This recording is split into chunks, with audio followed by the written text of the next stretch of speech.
할렐루야. 네. 오늘은 본문의 말씀을 통해 부르심을 받은 그대로 하나님과 함께 거하라라는 제목으로 하나님의 말씀 증거하도록 하겠습니다. 자, 오늘 무슨 날인 줄 아세요? 네. 부부의 날입니다. 가정의 달, 둘이 하나 되는 날이라고 해서 이 5월 21일을 부부의 날로 지정하게 되었다고 합니다. 자, 2007년도에 국가 기념일로 지정되었으니까 올해가 20번째 기념일이네요. 둘이 하나 되는 날, 뭔가 성경적인 냄새가 나지 않습니까? 사실 이 부부의 날은 창원에서 목회하던 이 권재도 목사님이란 분이 시작했다고 합니다. 이 95년 어린이날 한 아이가 TV 인터뷰에서 엄마 아빠랑 함께 사는 것이 소원이라는 이야기를 듣고 어린이날, 어버이날, 스승의 날도 있는데 부부의 날이 없음을 생각하게 되었다고 합니다. 그래서 창세기 2장 24절의 말씀, 이러므로 남자가 부모를 떠나 그 아내와 합하여 둘이 한 몸을 이룰지로다 라는 말씀을 근거해서 5월 21일을 이 부부의 날로 지키게 되었다고 하죠. 그렇게 시작된 부부의 날이 서울로 확산되고 그렇게 민간 차원에서 지키다가 국회의 동의를 얻어서 2007년부터 국가 기념일로 지정하게 되었다고 합니다. 자, 오늘 부부의 날을 맞아 우리는 건강한 부부 관계를 맺고 있는지 돌아보는 시간이 되기를 소원합니다. 그리고 공교롭게도 오늘 함께 나눌 본문의 말씀이 부부, 결혼 생활에 관한 말씀입니다. 사실 부부에 관한 설교가 쉽지만은 않습니다. 왜냐하면 우리 성도들 가운데 사별한 분들도 있고 이혼한 분도 있고 또 아직 결혼하지 않고 홀로 사시는 분들도 계시기 때문입니다. 혹여 이 말씀이 상처가 되지 않을까, 이 말씀이 정죄가 되지 않을까 늘 조심스러운 부분들이 있습니다. 그런데 오늘 고린도전서의 말씀은 그러한 부담에서 좀 자유로울 수 있을 것 같습니다. 왜냐하면 이 말씀이 이혼과 독신에 관한 문제에서 시작되었고 이 독신이었던 사도 바울은 하나님이 짝지어 주신 것을 사람이 나누지 못할지니라 라는 이 말씀하시는 예수님의 가르침보다는 조금 부드럽고 유연한 어조로 이 결혼의 문제를 다루고 있기 때문입니다. 자, 우리 먼저 1절 말씀 함께 읽어볼까요? 1절 시작. 너희가 쓴 문제에 대하여 말하면 남자가 여자를 가까이 아니함이 좋으나. 아멘. 자, 우리는 여기서 사도 바울의 독특한 시각을 발견하게 됩니다. 자, 사도 바울은 남자가 여자를 가까이 하지 않는 것이 좋다고 하죠. 그 이유가 뭐예요? 내일 본문 32절로 34절 말씀을 함께 읽어볼까요? 32절로 34절 시작. 너희가 염려 없기를 원하노라. 장가가지 않는 자는 주의 일을 염려하여 어찌하여야 주를 기쁘시게 할까 하되 장가간 자는 세상 일을 염려하여 어찌하여야 아내를 기쁘게 할까 하여 마음이 갈라지며 시집가지 않은 자와 처녀는 주의 일을 염려하여 몸과 영을 다 거룩하게 하려 하되 시집간 자는 세상 일을 염려하여 어찌하여야 남편을 기쁘게 할까 하느니라. 아멘. 자, 분명 결혼 생활이 주는 여러 가지 유익이 있고 또 말할 수 없는 행복이 있습니다. 그러나 동시에 결혼 생활을 통해 짊어지게 되는 삶의 여러 가지 무게가 있습니다. 남편은 아내를 기쁘게 하기 위해, 아내는 남편을 기쁘게 하기 위해 마음을 쓰고 애를 쓰죠. 또 이전까지는 나 한 사람만 생각하고 나 한 사람만 챙기면 되었는데 이제는 배우자를 생각해야 하고 자녀를 낳아 기르다 보면 자녀의 양육과 가정에 대한 책임을 생각하지 않을 수 없다는 거예요. 주님을 향한 우리의 마음이 나누어질 수밖에 없다는 것입니다.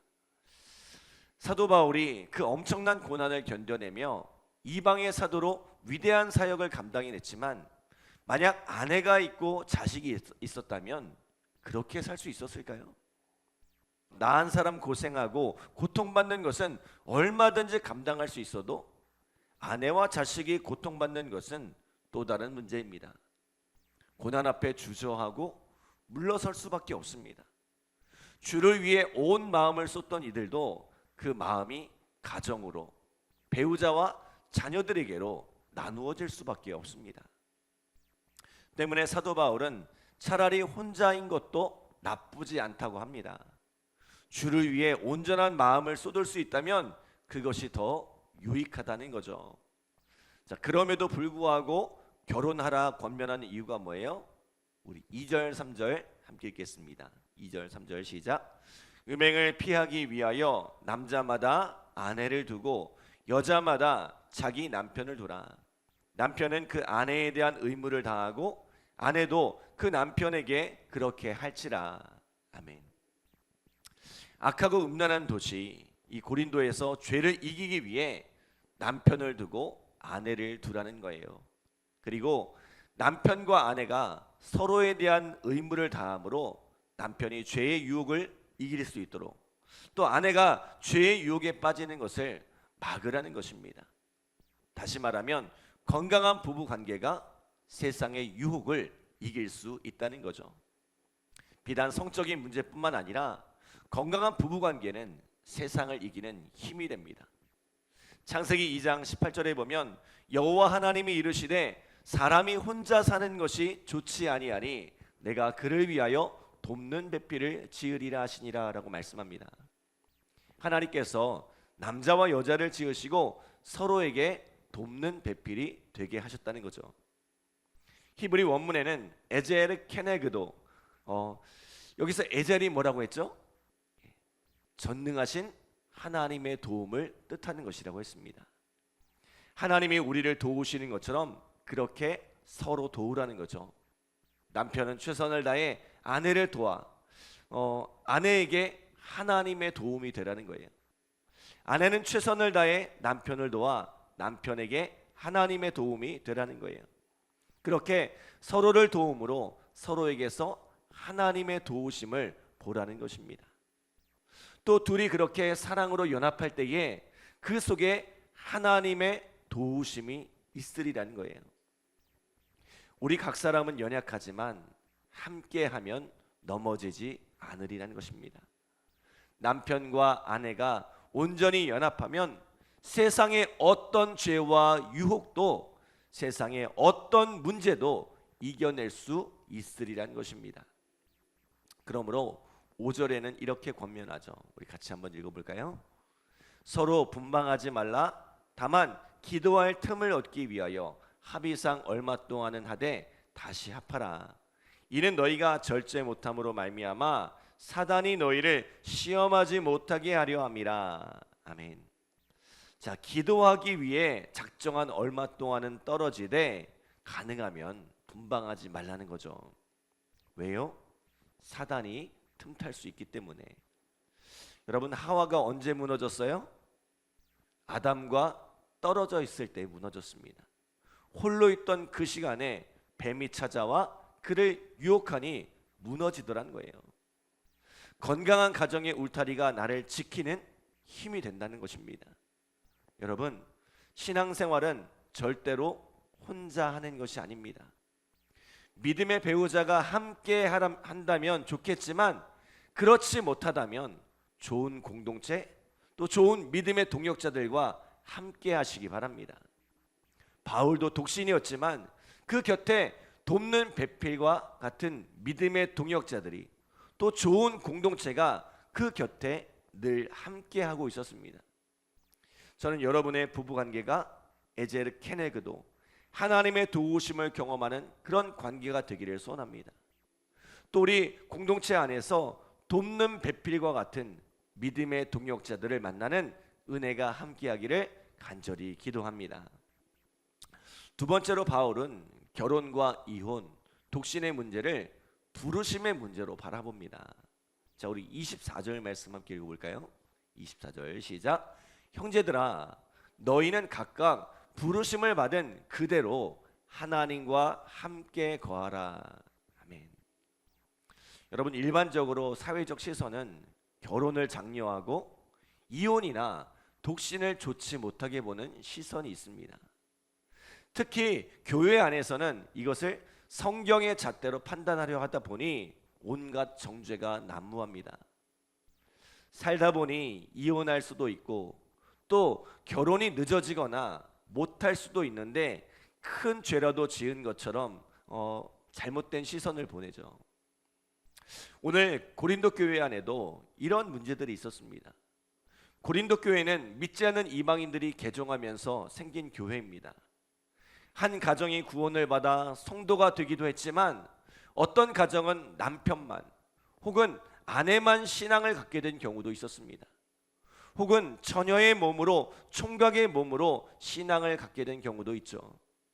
그러다 보니 신앙을 지키려다가 부부가 갈라서는 일이 생기고 신앙을 지키기 위해 믿지 않는 사람과 결혼을 포기하고 독신을 선택하는 일도 있더란 거죠. 획일적인 신앙의 잣대로 옳고 그름을 따지기에는 각자의 삶의 처지와 문제가 너무나 다양하더란 것입니다. 이에 바울이 뭐라고 대답합니까? 부르심을 받은 그 자리에서 하나님과 함께 하라고 말씀합니다. 우리의 삶의 형태, 삶의 자리는 그리 중요한 것이 아니란 거예요. 내가 사별하여 홀로 되었든지 독신으로 살고 있든지 믿지 않는 배우자와 살고 있든지 혹은 이혼을 했든지 그것은 우리의 신앙에 크게 중요한 문제가 아니란 거죠. 중요한 것은 우리가 어떠한 처지, 어떠한 환경에서 살아가든지 그 살아가는 자리에서 하나님과 함께 하는 것입니다. 가끔 신앙생활을 삶의 축복과 동일시하는 분들이 있습니다. 신앙생활 열심히 하면 복을 받아서 좋은 학교에 진학해야 하고 좋은 곳에 취업해야 하고 승승장구해서 성공해야 하고 건강하게 무병장수해야 한다고 생각합니다. 그런데 정말 그렇습니까? 좋은 학교에 진학할 수 있지만 그렇지 않을 수 있죠. 좋은 곳에 취업할 수 있지만 그렇지 않을 수 있습니다. 성공할 수도 있지만 실패할 수도 있고 건강할 수 있지만 병이 들고 사고를 만날 수도 있습니다. 하나님께서 우리를 푸른 초장과 쉴만한 물가로 인도하실 때도 있지만 사망의 음침한 골짜기로 걷게 하실 때가 있다는 거죠.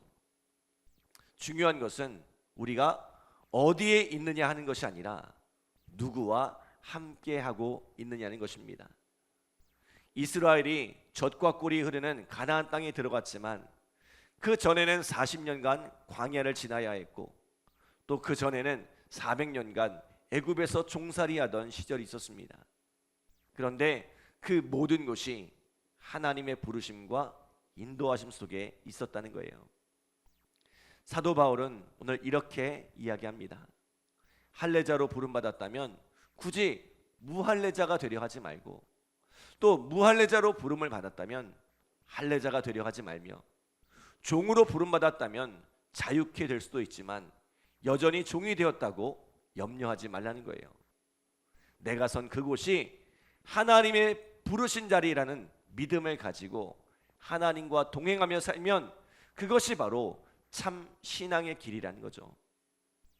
우리는 자꾸만 신앙을 통해서 뭔가를 바꾸려고 합니다. 뒤집어 엎으려고 합니다. 그게 참 신앙이라고 생각합니다. 그런데 진짜 신앙은 뭐예요? 하나님께서 인도하신 그 삶의 자리를 내 부르심의 자리로 알고 그곳에서 하나님과 동행하는 거예요. 우리의 가정생활도 마찬가지입니다. 가정마다 처한 환경이 다르고 어쩌면 남편 때문에 아내 때문에 자식 때문에 원망과 불평이 있을 수도 있습니다. 홀로 된 분, 이혼한 분, 독신으로 살아가는 분, 자식이 없는 분도 있겠죠. 경제적인 상황과 현실 때문에 늘 마음이 힘들고 어려울 수도 있습니다. 그러나 참된 믿음의 사람은 지금의 내 가정, 내 상황, 내 현실을 부르심의 자리로 알고 그 자리에서 하나님과 동행하기를 힘쓴다는 거죠. 왜 하나님이 나를 이곳으로 부르셨을까? 왜 하나님이 나를 이러한 현실로 이끄셨을까를 생각하면서 그 속에서 하나님의 뜻을 찾고 그 속에서 하나님의 원하시는 것을 행하며 살아간다는 것입니다. 사랑하는 여러분, 오늘 우리는 하나님께서 부르신 자리에 서 있습니다. 오늘 우리의 가정도, 우리의 교회도, 우리가 섬기는 직장도, 또 나의 건강이나 나의 삶의 현실, 이 모든 것들도 다 하나님의 부르심이란 거예요. 오늘 그 부르심 앞에서 하나님의 뜻을 찾고 구하며 살아가는 우리 믿음의 성도들이 되시기를 간절히 기도합니다. 기도하겠습니다. 하나님 감사합니다. 복된 새벽을 깨워주시고 또 귀한 말씀으로 우리의 삶을 돌아볼 수 있도록 인도하여 주심에 감사드립니다. 하나님, 부부의 날을 맞아서 오늘 우리에게 주신 이 말씀이 하나님 우리의 가정을 바로 세우고 우리의 가정을 건강케 하는 말씀이 되게 하시고, 하나님 우리에게 주어진 이 가정의 모습 안에 정말 아름다운 모습으로 세워가는 복된 삶이 되어질 수 있도록 주님 축복하여 주옵소서. 특별히 우리가 어떤 모습으로 서 있든지 그것이 하나님의 부르심임을 기억하게 하시고, 내가 처한 그 상황, 내가 처한 그 현실 안에서 하나님의 뜻을 찾고 하나님의 은혜를 구하며 하나님과 동행하는 복된 삶을 살아갈 수 있도록 우리의 발걸음을 인도하여 주시옵소서. 오늘 이 새벽에 간절한 마음으로 기도한 우리 성도들, 주님께서 응답하여 주시고 또 하나님의 역사하심과 인도하심을 경험하는 복된 삶이 되게 하여 주시옵소서. 감사드리며 예수님의 이름으로 기도드립니다. 아멘.